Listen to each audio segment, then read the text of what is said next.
Ah, the Sonic Adventure series, known by many fans as the pinnacle of the modern Sonic era. First released on the Sega Dreamcast in 1998 and 2001, these games brought Sonic into the third dimension with a bang.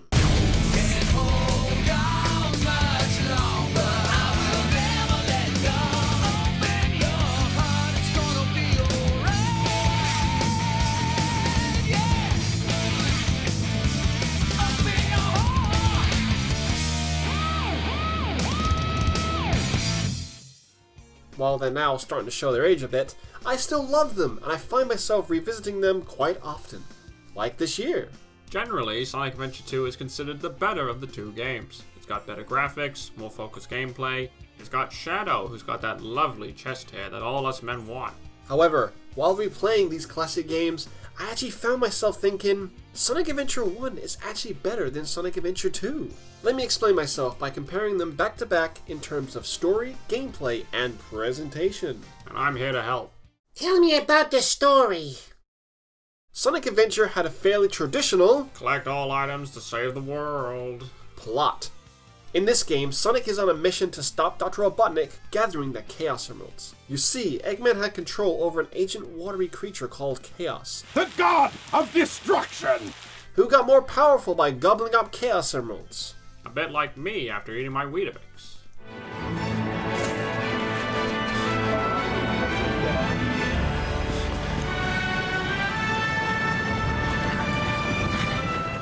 Robotnik hoped to harness Chaos's power to destroy Station Square and build his Robotnik Land from its ruins. This quest for the Chaos Emeralds resulted in a storyline with some pretty intense moments. It was a race against time, a bit like Infinity War where Thanos tries to get all the stones. And just like Infinity War, Chaos does get them all, becoming perfect chaos. The only way to beat him? Supersonic. So far, it sounds like your traditional video game storyline. However, it was the way the game presented itself that truly made it stand out. The game starts with Sonic just going about doing his thing, then suddenly Chaos shows up and you fight him in a boss battle. Yes, the game opens with a boss battle. Little Dexter's 4-year-old brain was completely blown. I mean, you can't start a game with a boss battle. It's not on. This move away from a typical collection of levels before an end-of-world boss resulted in a fairly unpredictable playthrough. You never really knew what the game was going to throw at you. Yeah, like fishing. Another unique aspect was how the story was told for the POV of each character. Each of these characters were Sonic, Tails, Knuckles, Amy, Big, and E102. This approach kept you playing to get the full story and figure out how it all connected together. Want to know what happened to Tails when him and Sonic are blown out of the sky? Well, play his... Oh, the f***'s that? Well, play his story to find out. Why does Amy stop Sonic destroying Gamma? You don't have a clue if you're playing Sonic's story, but play Amy's and it becomes as clear as my pee after drinking tons of water. The story also had character development, with the cast learning things as their adventure progressed. Knuckles learns more about his past and discovers the true burden of being the protector of the Master Emerald. Tails learns to not always rely on Sonic to get him out of trouble, ultimately protecting Station Square from Dr. Robotnik, all by himself. Amy realizes there's more to life than impressing Sonic and becomes a strong, independent woman.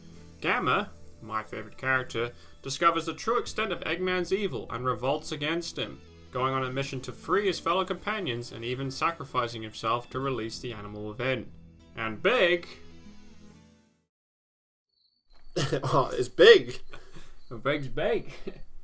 Big. He's gotta get his frog. That he learns that there's more to life than... No. His frog. Of course, there's also Sonic, although to be honest, he doesn't really grow that much. But you know what? He's cool with a big heart and kicks ass. And that's better than Sonic making puns and breaking the fourth wall. Overall, the story was cinematic, most of the characters had arcs, and the multiple POV approach was very clever. Sonic Adventure 2 continued some of the tropes established in the first game. The multiple POV approach was adopted again, but reduced to two sides, Hero and Dog. This time round, Dr. Robotnik learns of a secret weapon from his grandfather and breaks into a gun facility to obtain it. The secret weapon turns out to be Shadow, a black hedgehog. Shadow shares Eggman's desire to take over the world, as he wants to fulfill a misplaced promise to his deceased friend Maria. He hates humans, you see, a bit like me. Their plan? To obtain the Chaos Emeralds, go figure, to power the Eclipse Cannon and use it to threaten the world's governments. They obtain a few with the help of a super spy, Rouge the Bat, and Eggman blows up half the moon to show he means business. Oh god, I hope Walter Gromit's okay. Get the taste buds going.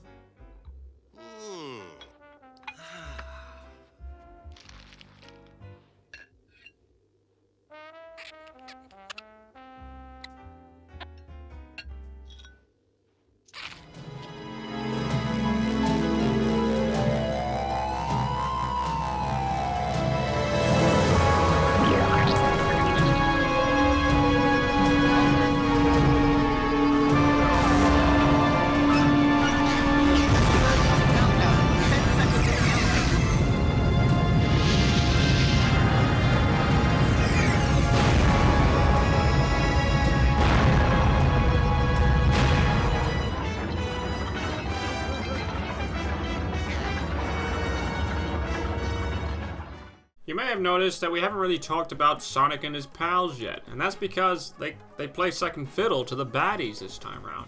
In fact, they are pretty nonsensical to the plot, especially Knuckles. Knuckles is introduced bickering with Rouge over the Master Emerald in the desert.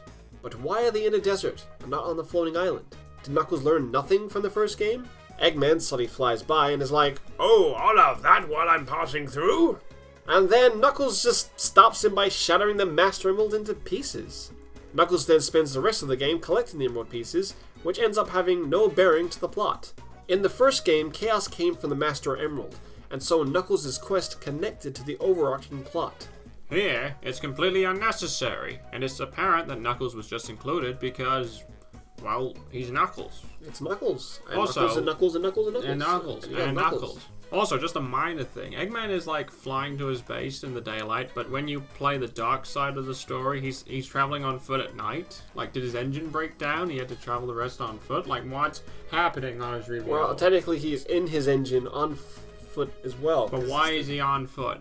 Knuckles does end up using the Master Emerald in the game's climax to stop the Chaos Emeralds. However, this feels a bit lazy and just an attempt to replicate the first game's ending. There's even a giant lizard, a bit like Chaos's final reptilian form. We are told this lizard is the original Project Shadow that was locked up in the bottom of the Ark, but like, why is Shadow a hedgehog? This one's a lizard. Also, it turns out that there is a replica of the Master Emerald Shrine on the Ark, which they made to harness the Chaos Emeralds, which, to be honest, it just feels too convenient, and it just, again, feels like a way to repeat the first game's conclusion. I mean, don't you just wish that lizard was actually Gex? Wouldn't it be cool if Gex was the giant lizard? Yeah, wouldn't it be cool if Gex was the final boss? Tails gets some action in his tornado, however, on reflection, what he's doing has no effect on the plot. For example, Tails goes to free Sonic out of jail, however, after beating his level, it's actually Amy who frees Sonic. Thank you. Tails does have some use in the cutscenes, like making the fake Chaos Emerald, but most of the levels don't progress the story in any meaningful way. Speaking of Sonic, he's essentially sidelined in his own game. Initially, it starts with him escaping the authorities, being framed for a crime he did not commit. It's an interesting hook that's discarded very quickly when it's revealed Shadow was the one behind it. As the story progresses, Sonic is continuously pushed to the side. In the middle part of the hero's story, the game just focuses on Knuckles, Tails, Tails, and we've already established how very little they progress the plot. As a result, the hero side ends up feeling pretty unprogressive. Very much like my Uncle Sid. He can't split up family members. Oh, he's terrible. The truth is, the game is really all about Shadow. He's the only character with a truly defined arc, growing as the story progresses. You kind of want to say that as if it's the end of the sentence. What? So you want to be like, growing as the story progresses. Nah, well, you just said it's done now. He starts the game with a hatred for humanity. However, after a pep talk from Amy, he discovers that Maria wanted him to save mankind rather than destroy it. This leads to him sacrificing himself at the end to save the world, which is a very heroic move. A true hero. What a true hero. See, this is what I mean. It's not a Sonic game. It's a Shadow game, even though he's only got 4 levels. Dr. Robotnik gets a bit of an arc too. In the final chapter, we find out his grandfather sabotaged the space colony Ark to hurtle towards the Earth and kill everyone, as revenge for what they did to him and his research. After they stop this, he and Tails have a heart-to-heart chat, and he starts to question his own grandfather's actions, someone he looked up to. Tails' reply shows clearly he wasn't paying attention. I don't know, but what I do know is we all did it together! Rouge the Brat. Rouge the Brat. Rouge the Brat. She's a brat. Rouge the Bat also brings something to the plot. Being an undercover spy, she spends a lot of time solving the mystery of Project Shadow, which gives her plenty of motivation and helps us better understand the game's story. Also, Shadow, Rouge, and Robotnik have a great dynamic. Like, they got a lot of playful banter, and they're fun entertainment. They're very entertaining characters. The fun entertainment. Yes, they're enjoyable to watch. So the dark side is definitely better than the hero side, story-wise. Although the hero side does have some standout moments. The opening is pretty neat. Amy pulling Knuckles like a Pinkman is funny. Yeah, that's my favorite bit. And later on, there's a dark moment where Eggman threatens Amy at gunpoint and basically kills Sonic by launching him into outer space. Sonic does end up surviving, but you don't know that until you beat Eggman as Tails, with all the anger and frustration of Jake Gyllenhaal smashing a mirror. Ultimately, while Sonic Adventure 2 is pretty decent, its hero side suffers with a lot of padding, especially with the Master Emerald subplot. The dark side is better, mostly thanks to Shadow and the fun banter with the three baddies. However, with a simpler story and its more developed characters, I feel Sonic Adventure's plot is better. And what about Big? Well, yes, Big ain't great, but, he's one of the 6. But the others are good, and the overarching plot is better, less messy. Tell me about the gameplay, please! As mentioned, Sonic Adventure had 6 characters, who all had a different style of gameplay.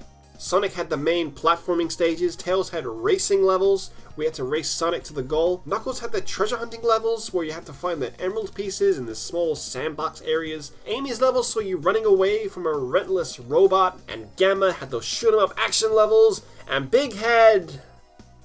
Fishing? Fishing, yes. Fishing. Like, I never understood why there was fishing in a Sonic game. On top of that, there were several sub-levels throughout the game. There were the Rail Shooter Sky Chase levels, which are like Panzer Dragoon. I love Panzer Dragoon. The snowboarding levels, a little bit like that Avalanche SSX Tricky. Or SX Tricky, yes. The Hammer mini game, which is like Whack-a-mole. Whack-a-mole in the arcades. Yeah, real life whack-a-mole. Variety was king in Sonic Adventure, with so many different things to do. The Sonic levels took up the bulk of the game, with 10 action stages to play through.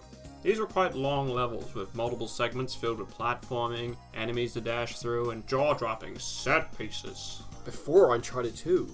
Sonic's levels were littered with explosive cinematic moments like the whale chase in Emerald Coast, the tornado in Windy Valley, the avalanche in Ice Cap, running down this building in Speed Highway. There's a real sense that Sega put out all the stops to really show off the graphical prowess of the Dreamcast. It was very impressive, especially Speed Highway. There was nothing like it at the time. There wasn't. Think of it, it came out in 1988. At the time, you only had Mario 64 and Crash Bandicoot 3. A neat addition was the adventure fields. These were hub areas where players could explore the town, interact with non-playable characters, or NPCs as Dexter likes to call them. No, yeah, it's not just me who calls them NPCs.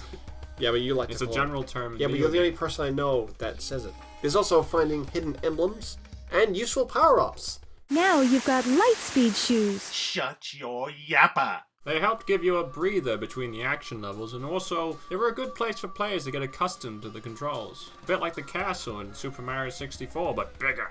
The other characters had less levels. Tails, Knuckles, and Gamma all had 5 stages. Big had 4, and poor Amy only had 3. I mean, what's up with that? For the most part, they were all pretty good, with most of the gameplay styles proving a nice diversion from the main Sonic action. The Tails levels were shorter and easier than Sonic's, which made them more accessible for younger players. The Knuckles levels took place in sandboxes that were big enough to warrant exploration, but not too big to warrant frustration. The 102 levels were suitably fast-paced and satisfying, with the levels reworked to encourage players to shoot everything. Amy's levels were more slower paced, and that's what made them intense when you're running away. Yeah, running away. But they had a bigger emphasis on puzzle solving. Then there's Big, who spends the whole game fishing. Each of his levels involves catching his pet frog, Froggy, which ends up being a slow, tedious affair as you wait for him to bite and reel him in. Don't get me wrong, if you like fishing games, then good for you. But I don't want to be fishing in my fast-paced Sonic game. See, some of the Zelda games have fishing, but they are not compulsory to beat the main game. Big should have just been cut. You beat the level by catching Froggy, however this ends up being a waste of time as Froggy just runs away and you have to catch him again. It's incredibly unsatisfying and makes his whole story a chore. Otherwise, the 5 other characters are all pretty decent. and don't want to make you smash your mirror in frustration. The game also introduced the Chow Garden, a little petting area where you could raise your own little Chow baby. It's great training if you want to have kids in the future. You could feed them, pet them, and give them animals to mutate them and turn them into creepy freaks. A bit like that thing in the toilet. I'm the thing in the toilet. He's the thing under the bed. Things come out every evening to mess about with your hair. These animals help increase their stats so they can be better in the Chow races. To be honest though, the whole Chow Garden here was pretty basic, and it would eventually receive a major improvement in the sequel. The game would be expanded on with its GameCube Director's Cut, featuring all-new mission mode, updated graphics, 12 unlockable Game Gear titles, playable Metal Sonic, and an extra Chow Garden content, such as the Black Market, which also came from Sonic Adventure 2. Speaking of, Sonic Adventure 2 was a much more streamlined experience compared to the first. The hub areas were gone. However, so were the fishing levels, so it was a win-lose situation. The gameplay was now split into 3 different styles spread over 6 characters. Sonic and Shadow had the platforming levels, Tails and Robotnik had the shoot-em-up levels, Knuckles and Rouge had the treasure hunting levels. As the stories were now divided into 2, the gameplay styles were intercut with each other. For example, the hero side starts with a Sonic level, before moving to a Knuckles level and then a Tails level. This approach was fine if you were a fan of all the gameplay styles, but if you utterly despise the Knuckles level, well, tough luck. You can't get to the next Sonic level unless you finish the Knuckles level. With Sonic Adventure, each character's story only had their gameplay, so no big fishing was going to spoil your Sonic playthrough. The Sonic and Shadow levels were good as always, with the levels retaining some of the fun set pieces like the truck chase in City Escape or the rocket launch in Metal Harbor. Unfortunately, this time round, Sonic only had 6 levels whereas Shadow had 4. So still 10 in total, but spread across the 2. But Dexter, you forgot there's also a bonus Green Hill Zone level, so that makes it 11. Ah, right, forgot about that one. There were now double the treasure hunting levels, with Knuckles and Rouge having 5 apiece. Unfortunately, the levels felt more tedious this time round, due to them being larger than the first game. As a result, you spent a lot of time running around, talking to monitors for clues, and generally just getting lost. It also didn't help that a few of the levels were set in dark, enclosed spaces, which made them less fun to explore. Tails and Eggman also had 5 levels each, which were similar to the Gara levels from the first game. These were pretty fun, with a nice combination of platforming and shooting action. At times the level design was a bit repetitive, but this wasn't too much of an issue. There was also a novelty to playing Dodge Robotnik. Unfortunately though, you couldn't do truly evil things like roboticize animals or urinate in public. Despite what was cut from Adventure 2, the game was actually filled with more replay value. In the first one, each level had 2 additional missions to beat, while Adventure 2 had 4 additional missions. On top of that, there was also a ranking system, with players needing to get an A rank on every single level. This proved to be as challenging as singing the main theme Live and Learn backwards while being tied up to a rocking chair. It also featured a load of additional modes like a versus mode, kart racing, a boss battle mode. Also, the Chow Garden was back. It improved on the original in every way. There were hero and dark gardens, you could take your Chow to school, see the doctor if they were sick. The races were back, as well as Chow Karate, which was added in the Adventure 2 Battle Edition. Sorry, I didn't realize that. I found myself playing in the Chow Garden for hours, sometimes more than the main game itself. The Adventure 2 Battle Edition mainly focused on expanding the 2-player modes by giving players more characters and stages such as Chaos, Tikal, Metal Sonic, Amy, Chow, and... Overall, both games have their strengths and weaknesses. Sonic Adventure 2 is arguably a more robust package with more content and replay value. However, it also has its shortcomings with less Sonic stages, more tedious treasure hunting sections, and a weaker level design. Sonic Adventure, on the other hand, has more Sonic action, a greater variety in gameplay options, most of which still hold up quite well, and a bigger wow factor by doing things before any other game at the time. The main issue? The friggin' cat. Just... Okay, guys, can you tell me about the presentation? Graphically, Sonic Adventure is a pretty rough-looking game with loads of low-resolution textures and character models that look like the NPCs in the Ocarina of Time 3D. Characters also have these very expressive mouths that open big and wide whenever they talk. But yeah, you know, let's not be too harsh now. It was a launch title Dreamcast game, so yes, you gotta excuse these technical shortcomings. Despite this, the adventure fields are all pretty varied, with Station Square, Mystic Ruins, and the Egg Carrier all looking distinctive. This extends to the action stages too, with each level being unique to the previous one. Twinkle Park is a highlight, starting with a ride in a hover car before entering the park on a roller coaster, and then running around through the grounds. Each level truly made the most of their setting. Again, I got that Dreamcast wow factor. Sonic Adventure 2, though, is, without a doubt, the more visually appealing game. The textures are better and the levels have more detail. The character models are vastly improved. Sonic's got actual fingers. Character animations are better, with the character's lip sync being more subtle and less exaggerated. Oh yes, Sonic's mouth in Adventure 1. Watch out, you're gonna crash! Watch out, you're gonna crash! Ah! On the other hand, there does appear to be less variety in the level's themes. For example, when you get to the desert area on the hero side, you have about 3 stages and 2 bosses, all with the same pyramid setup. Yeah, but that's because all the character stories are put together rather than separated. Ah, yeah, that's true. They all gotta get all the desert levels done. Otherwise, you can't break it up. Otherwise, be like, why am I back in the desert? I just got launched into space. The soundtracks of both games are fantastic. It had that heavy rock aesthetics that would define the series moving forward. The composer, John Sanu, even brought back old tunes from older Sonic titles, like a remix track from Sonic 3D Flicky's Island. This is because he thought no one had heard it from that game. It was a bit rude, because everyone's played Sonic 3D Flicky's Island. Right. My pet dog, Jacob. Each track fitted their respective level perfectly, and kept the adrenaline pumping. If you turn these tunes into 16-bit tracks and put them into the Genesis games, it would fit perfectly. Let us show you. So let's give some of these remixers some free advertising and show you some examples. And apologies for not asking for permission.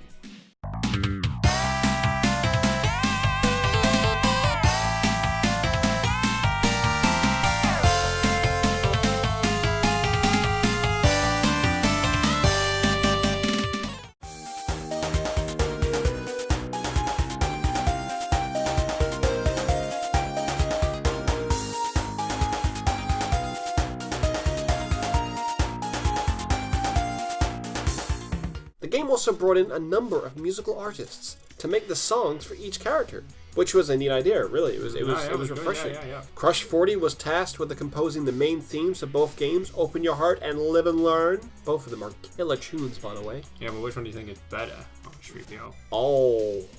Oh, I don't know.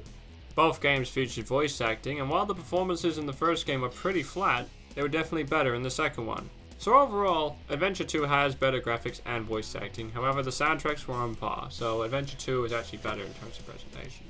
So tell me, overall, what's the outcome, please? While both titles were crammed with great content and tons of replay value, I do feel Sonic Adventure is actually the superior game. In many ways, it was ahead of its time, with its character-focused story and exciting set pieces being adopted by future 3D platformers like Ratchet & Clank, Sly Cooper, or even Uncharted 2. Well, that's an action-adventure game, not a 3D platformer. But Sonic Adventure was an action-adventure game. No, well, maybe... Well, it's platform action-adventure. I would argue it's a platformer. This is why this can open the doors to many debates. Don't get me wrong, it does have some shortcomings, like Big the Cat. Oh, yeah. But for a game to try so many different gameplay styles and nail most of them, it's pretty impressive. Adventure 2 is still a fun game, but with its padded plot, less focus on Sonic, and weaker level design, the game doesn't quite emulate the successes of the first one. Although, what do you think, huh? You, watching this video. Do you think Sonic Adventure 2 is the better game? Do you have a shrine dedicated to Shadow, and do you worship him before going to bed? Would you like to see a Sonic Adventure 3? Let us know in the comments below. While I'm sure most of you will feel like this, I have so many mixed feelings. it's better than feeling like this. Thanks for watching the video, guys. If you liked it, give us a like. If you didn't, give us a dislike. Any reaction's good reaction. Just to let you know, we're now on Twitter. You can find us at TetraHedronVG. The link's in the description.